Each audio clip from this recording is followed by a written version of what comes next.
अच्छा, मेरा जिसम मेरी मर्जी के अलावा बेशुमार ऐसे नारे लगाए जा रहे हैं। जाब में लिपटी तवाइफ, जाब में लिपटी तवाइफ, जाब में लिपटी तवाइफ, जाब में लिपटी तवाइफ।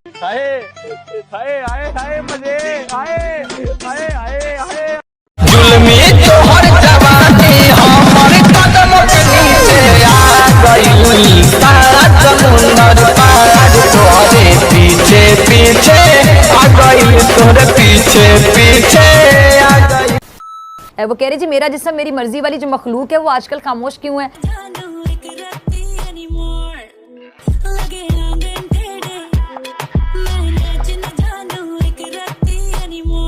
वो कह रही जी मेरा जिस्म मेरी मर्जी वाली जो मखलूक है वो आजकल खामोश क्यों है? क्योंकि आप उल्लू के पट्टे।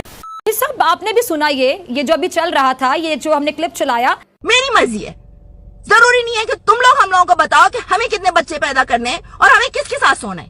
अब वो होता है कि नहीं भाई, you have to sleep with them, इनके साथ सोना ही सोना है, चाहे आपका दिल हो या ना हो, आपको उस मर्द के साथ सोना ही सोना है। एक औरत के लिए ना सबसे मुश्किल काम ये होता है उस मर्द के साथ सोना जिसके साथ उसको प्यार ना हो। मर्दों को क्या पता, खलील को क्या पता। एक दिन औरत बनके जरा बाहर निकलो, पाकिस्तान में सड़क पे निकलो तो तुझको पता चलेगा कि औरत के पास कितने राइट्स हैं। बाहर निकलो तो पीछे लड़के पड़ जाते। मेरे साथ मुझे सिंपल ये समझाने की जरा कोशिश कीजिएगा, मैं नहीं समझ पाई। इस वाक्य पे आपकी क्या राय है वो भी मैं आपसे जानना चाहूंगी। और ये बताइएगा ये जो नारे लगाए जा रहे थे मेरा जिस्म मेरी मर्जी, ये जो अफसोसनाक वाकया पेश आया, इसका मेरा जिस्म मेरी मर्जी और इन नारों से क्या ताल्लुक बनता हुआ आपको दिखाई देता है कोई कनेक्शन? अच्छा, दूसरी तरफ पाकिस्तान में हिजाब को लेकर एक और ट्रेंड देखने में आया है, जब एंकर पर्सन आसमा शराजी ने ट्वीट करते हुए कहा कि मेरे खिलाफ हिजाब में लिपटी तवाइफ का ट्रेंड चलाने वाले चुप थे, बेहतर है कि हम उनके असल मसाइल को सामने लेकर आए। हमारे माशरे में औरत का एहतराम किया जाता है, उसको इज्जत दी जाती है, वो महरूम है तो अपने हुकूक से महरूम है, उनके हुकूक पे बात होनी चाहिए। तो ये भांडों की एक नई शक्ल है, ये बदमस्त औरतें जिनसे पूछना पड़ेगा कि ये बाप भाई से कौन सी आज़ादी मांग रही हैं और इनके बाप और भाई कहाँ हैं, और इससे ज़्यादा इनको क्या आज़ादी चाहिए? क्या ये उल्टा रिक्शा चलाना चाहती हैं? क्या ये कराची जाने वाली ट्रेन फैसलाबाद लेकर जाना चाहती हैं? इनको कौन सी गटर खोलना चाहती हैं? मुझे बताइए कौन सी आज़ादी है जो इनको मैसर नहीं है? और ये आज़ादी का ही मरहून मिन्नत थी कि ये लिबर्टी चौक में खड़े होकर इस तरह नारे लगा रही थी। मैं हैरान हो रहा हूँ, बिल्कुल कहाँ इनके बाप कहाँ हैं, इनके भाई कहाँ हैं? और अगर वो हैं कहीं तो ये उनकी इजाज़त से पहुंची हैं वहाँ, और अगर ये इजाज़त से पहुंची हैं और जिस तरह दंदनाती हुई ये बातें कर रही हैं और चीख चिल्ला रही हैं, ये वो भांडों की फौज। हमारे यहाँ कुछ गलतियां हो रही हैं फिजा, जिसकी वजह से लोग दुबके बैठे हैं। मेरे यहाँ के जो नॉन अर्बन एरिया है, अनअर्बन एरिया है, उसका बाप बहुत बड़ी ज्यादती का मर्तकब है। वो बेटी से पहला और बुनियादी शरई हक जो है वो छीन लेता है, उसकी मर्जी की शादी का। मैं चीख चीख कर कहता हूँ, अगर मैं सब बापों से इस वक्त मुखातिब हूँ, आप पर लाजिम है और शरई हुक्म है आपके ऊपर, शादी करते हुए बेटी की अपनी मर्जी मत ठूंसी उसके ऊपर। कुरान पर हाथ रखवा कर पूछिए, बेटा जिससे मैं तुम्हारी शादी कर रहा हूँ वो पसंद है तुम्हें? और अगर वो नहीं पसंद तो खुदा के वास्ते बेटी को बोझ समझकर किसी की खूंटी के साथ मत बांध दीजिए।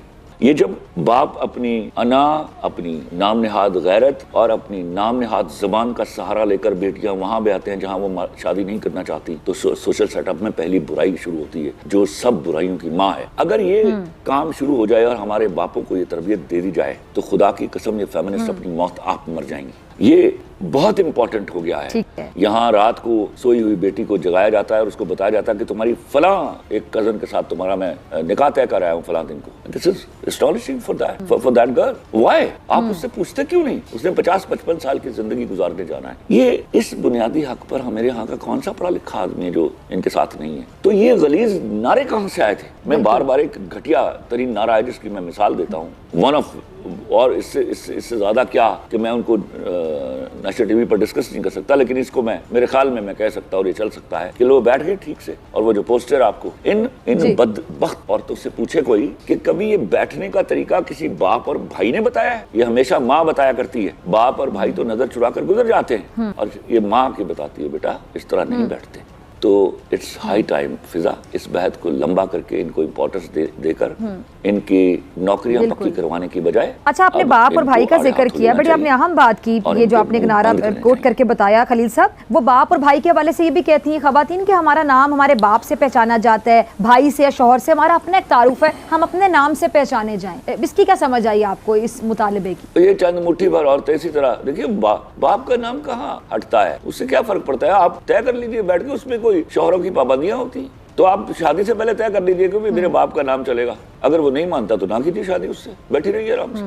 इनके इन्हीं करतूतों की वजह से हमारे यहाँ बच्चों में अच्छा, वैसे जो कामयाब औरतें हमारी फील्ड में खलील साहब, जिनकी लोग बहुत इज्जत करते हैं, बड़े बड़े हर फील्ड में आपको कामयाब औरतें नजर आएंगी, तो उनके बाप की भी इज्जत है कि फलां की बेटी है, या शौहर का नाम भी उसको भी इज्जत से पुकारा जाता है कि भाई ये फलां की बीवी है या फलां की माँ है।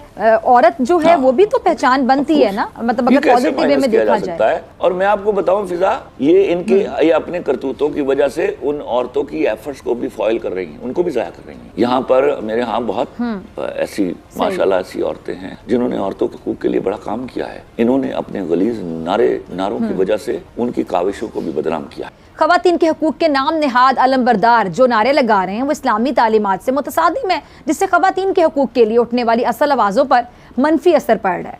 अच्छा, मेरा जिसमें मेरी मर्जी के अलावा बेशुमार ऐसे नारे लगाए जा रहे हैं जिनकी ना तो इस्लाम इजाज़त देता है और ना ही वो इखलाकी तौर पर सही है। इन मुतनाज़ नारों की वजह से औरतों के हकूक़ के लिए जो चलने वाली तहरीक है उसको ना सिर्फ नुकसान पहुंचा, बल्कि उन खवातीन की कोशिशों पे भी पानी फिरने की कोशिश की गई जो अरसा दराज से तमाम तर मुफादात से बालातर होकर खवातीन के जो जारी इस्तेहसाल है उसके खिलाफ आवाज़। इस पर बात करने के लिए मेरे साथ मौजूद है मारूफ मुसन्निफ, शायर, हिदायतकार, किसी तारुफ के मोहताज नहीं, खलील रहमान कमर साहब। खलील साहब, बहुत शुक्रिया वक्त देने के लिए।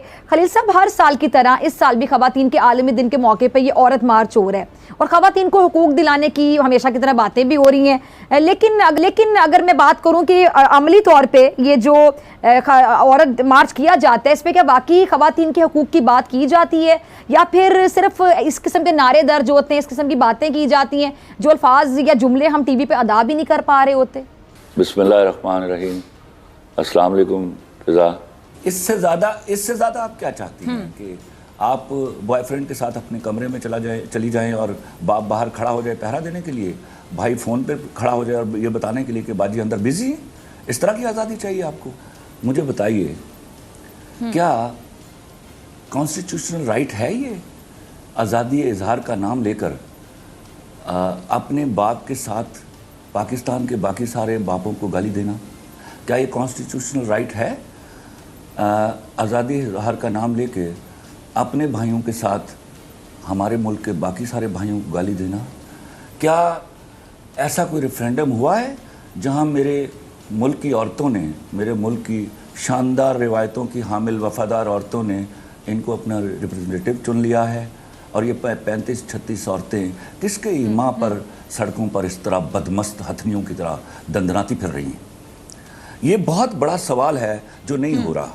और मैं आपको बताता हूँ, आज ये आखिरी दफ़ा होगा कि ऐसे कोई लोग जो चुप साध कर उस मुकद्दस ऐवान में बैठे हैं जहां उनका तो फौरी इस्तेहकाक मजरू हो जाता है और उनको ये देखकर शर्म नहीं आ रही कि यहाँ मेरे मुल्क की सारी औरतों का इस्तेहकाक मजरू हो रहा है। मैं बार बार अर्ज़ करता हूँ, बहुत ज़रूरी हो गया है कि इस मामले पर मर्दों से ज़्यादा जो बेहुरमती हो रही है वो मेरे यहाँ की औरत की हो रही है, जिसने कुर्बानियाँ दी हैं, जिसने वफा और हया के अलम बुलंद किए हैं। उनके मुंह पर थूकती हैं औरतें उस दिन, नाच कर, बेपर्दगी करके और घटिया लिबास